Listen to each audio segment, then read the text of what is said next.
Saya ingin masuk ke ininya. Ini bekal bagi Werkudara untuk nyari ilmu sejati, untuk bisa menaklukkan raksasa sama menaklukkan naga. Milikilah kualitas-kualitas ini. Yang pertama rilo, bahasa Arabnya ridho. Yang kedua legowo. Yang ketiga nerimo. Yang keempat anurogo. Yang kelima eling. Yang keenam santoso. Yang ketujuh gembiro. Yang kedelapan rahayu. Terus wilujengan, marsudi kaweruh, semedi dan ngurang-ngurangi. Rada abot iki ketoke. Ya, satu-satu. Ini bahasa Jawa ya, semoga tidak ruming. Rilo itu bahasa Arabnya ridho. Bahasa gantinya itu ikhlas. Jadi ikhlas itu di luar hasrat. Hanya Tuhan, hanya Allah yang jadi awal dan akhirnya. Setelah itu legowo. Legowo itu apa? Boleh apa saja terjadi, tidak apa-apa. Itu legowo. Tidak memberati apapun. Kehilangan juga tidak apa-apa. Asal bukan kehilangan Allah. Itu legowo. Punya apa saja tidak apa-apa. Asal Allahnya tidak hilang. Itu legowo. Nilai dari A terus jadi E nggak masalah. Yang penting Allahnya nggak hilang. Dari punya pacar cakep terus diputus, dapat lagi, standarnya kok di bawahnya ndak apa-apa, legowo aja. Ya, itu namanya legowo. Legowo bisa di awal, bisa di akhir. Kalau yang pasti di akhir itu nerimo. Kalau nerimo ini dapat apa saja oke. Ndak menyesal, ndak menuntut apa-apa. Bahasa agamanya qanaah. Punya wajah jelek diterima aja. Ndak punya uang diterima aja. Ndak pinter IP jeblok diterima aja. Oh, ini kan berat. Kita kan manusia hari ini susah nerimo. Semua orang menuntut hari ini. Menuntut keinginannya agar terpenuhi, menuntut egonya agar terpenuhi dan seterusnya. Jadi nerimo. Setelah itu rendah hati, anurogo. Tidak boleh sombong. Tidak boleh aku. Tidak boleh merasa besar. Terus eling. Untuk bisa 4 yang di atas itu harus eling. Eling itu bukan lawan dari tidur atau pingsan. Eling itu frekuensimu nyambung terus sama Allah. Eling. Mau apa aja kamu eling. Mau minum gini, ingat Allah terus bismillah. Kalau ndak eling, minum ya minum aja, haus ya Pak, kan gitu.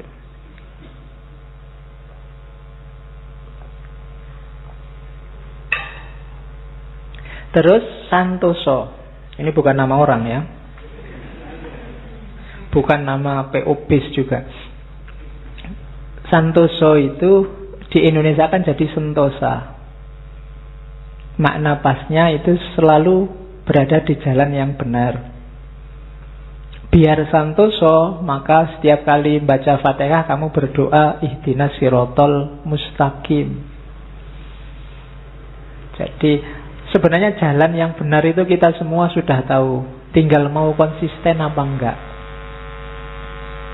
Biar hidupmu santosa, konsistenlah dengan jalan yang benar. Terus gembira. Untuk menuju ilmu sejati nggak boleh stres, nggak boleh depresi. Orang stres dan depresi itu orang yang tidak rilo, tidak legowo, tidak nerimo. Tapi kalau kamu rilo, legowo, nerimo, kamu mesti ceria terus. Nggak ada sumpeknya.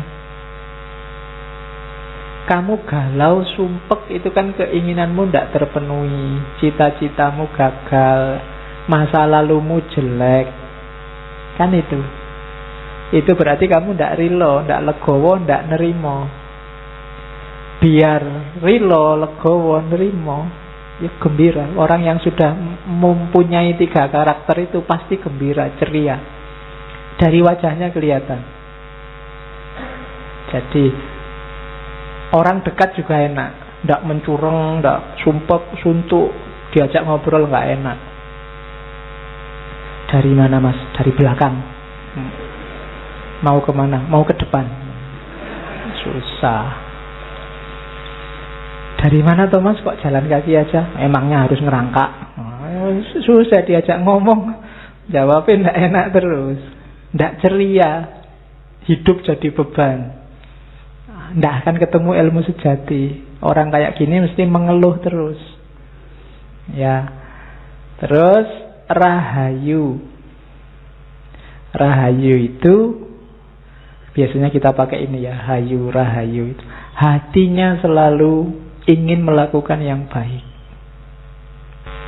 Makanya Islam kenal assalamualaikum, agama yang lain ada yang pakai istilah rahayu.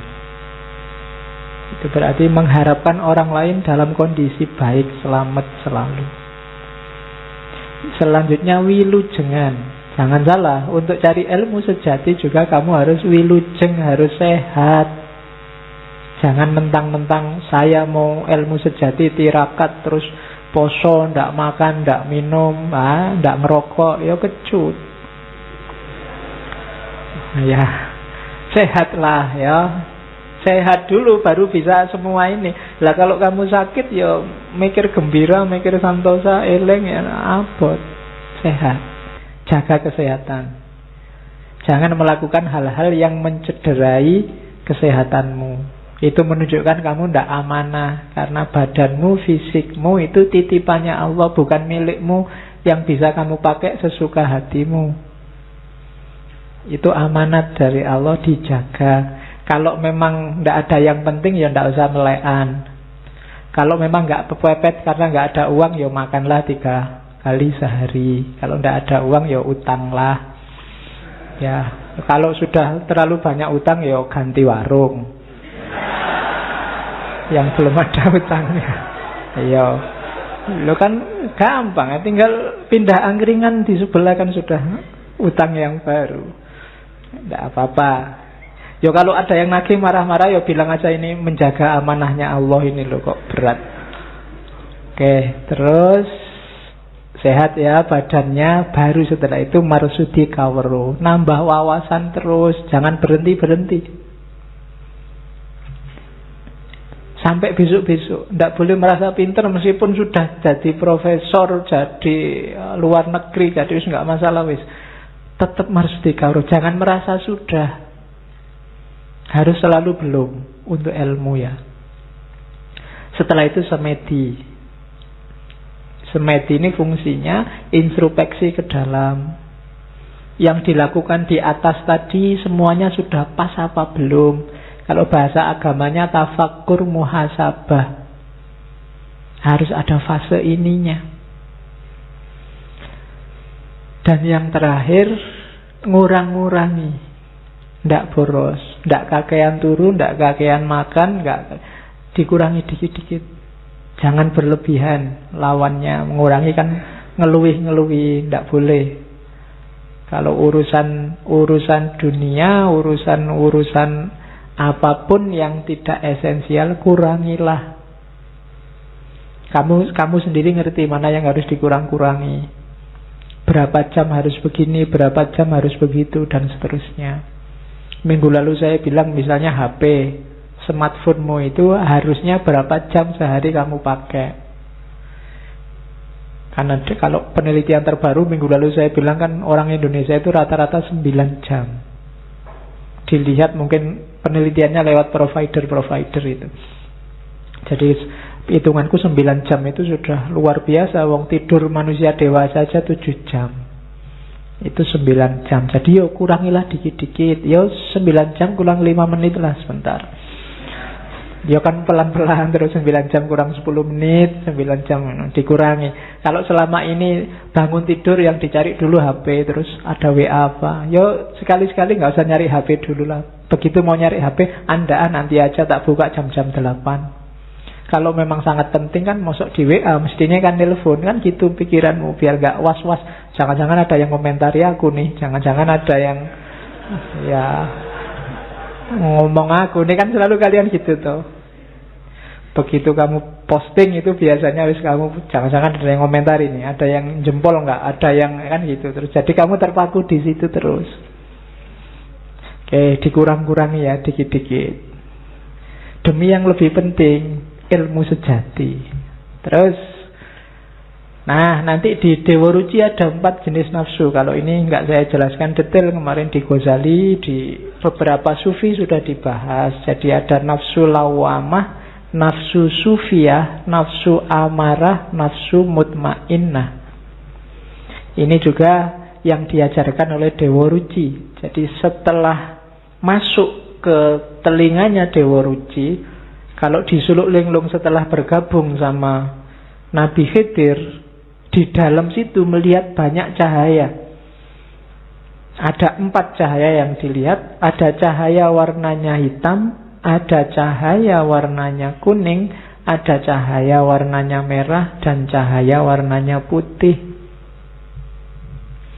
3 cahaya adalah penghalang, dan yang putih inilah yang tujuan. Cahaya hitam itu simbol pikiran yang gelap, batin yang gelap. Ya kalau di Dewa Ruci 4-4-nya ini saudaranya sendiri Bima. Bima ini kan putranya Betara Bayu. Dia punya 4 saudara tunggal Bayu namanya. Sama-sama putranya Betara Bayu. Yang pertama Begawan Mainoko, yang kedua gajah, jenisnya gajah, namanya Gajah Situbondo. Kemudian yang ketiga ada raksasa, namanya raksasa Joyorekso. Dan yang terakhir kera, namanya Resi Hanuman. Ini 4-4-nya satu saudara, 5 sama Bima Werkudara, saudara satu Bayu, sama-sama titisan keturunannya Betara Bayu kalau dalam wayang. Nah, dipakai oleh Sunan Kalijaga jadi simbol-simbol nafsu. Yang Begawan Mainoko itu warnanya hitam, simbol dari batin dan pikiran yang gelap. Jadi jangan salah, orang itu memang yang menuntun hidupnya pikiran dan hatinya. Hati yang jernih, pikiran yang jernih. Kalau batin dan pikirannya gelap, ya dia akan tertuntun dalam kegelapan. Oke, itu nafsunya namanya nafsu lawamah. Pikirannya jelek-jelek, batinnya mengarah yang jelek-jelek. Orang yang di level ini nggak bisa mbok tanya ke hatimu, nggak bisa. Hatinya sudah gelap. Jadi ada orang yang nggak bisa kamu nasihati, tanyakan sendiri hatimu. Hati nuranimu bilangnya apa? Kalau orangnya hatinya gelap, dia tanya beneran keluarnya juga gelap. Itu yang sering orang tertutup oleh pikiran dan batinnya yang gelap. Hati-hati, jadi tidak semua orang saya ikut kata hati saya. Nanti dulu, hatimu dalam kondisi apa dulu? Kalau hatimu gelap, dikuasai oleh nafsu, ya ikut kata hatimu mengarah ke sana. Kecuali hatimu memang pas jernih, pikiranmu pas jernih. Loh ini ikut pikiran saya loh Pak, masuk akal loh Pak. Ya masuk akal, cuma akalmu jernih apa enggak? Ya, kalau akalmu jernih ya, tapi kalau akalmu penuh nafsu, penuh hasrat, wong yang jelek bisa kamu rasionalkan jadi baik. Wong pacaran aja kamu anggap ta'aruf. Iya kan? Dulu manggilnya sayang, hani, sekarang diganti ukhti, akhi.